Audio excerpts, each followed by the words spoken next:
Okay, so we are wrapping up our look at the Great Depression and the New Deal. We're going to be looking at some important images here. So, terms, things you should be able to do by now, because this is the end. Can you talk about the Dust Bowl? Can you talk about Hoover and Roosevelt and their differing approaches? Eleanor Roosevelt, Francis Perkins, etc. Make sure you're caught up on your digital notebooks also.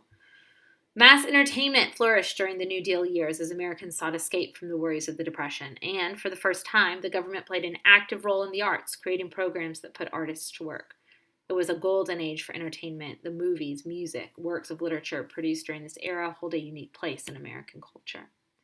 So movies, radio shows, the Marx Brothers, The Wizard of Oz, Gone with the Wind, The Green Hornet, all of these things that we've all heard of, right? In literature, we're talking about William Faulkner. That painting right there is called American Gothic. You've probably seen that before. And photography of daily life. Dorothea Lange is a very, very important photographer. There's a woman who was fleeing her home during the Dust Bowl that's become a really iconic image of this time period. During the New Deal, the federal government provided funding for the arts for the first time in American history. Recognizing that many artists and writers faced dire circumstances, WPA Administrator Harry Hopkins established a special branch of the WPA to provide artists with work. Programs such as the Federal Art Project, the Federal Writers Project, the Federal Theater Project offered a variety of job opportunities to artists.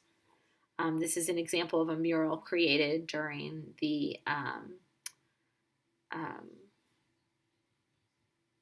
New Deal. I'm sorry.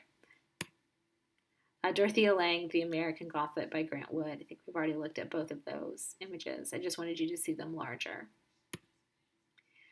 The literature of the 1920s from authors such as F. Scott Fitzgerald and Ernest Hemingway. Ernest Hemingway is my favorite author. You may hate him, but I love him. Sometimes overshadows the literature of the 1930s. Still, the Depression era produced some of the most memorable works and genres of literature that reflected some of the issues and characteristics of their unique times. John Steinbeck is probably the best-known author from the 1930s.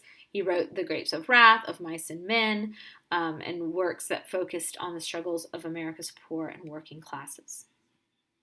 All right, we did it. We made it through. Let me know if you've got questions about this topic.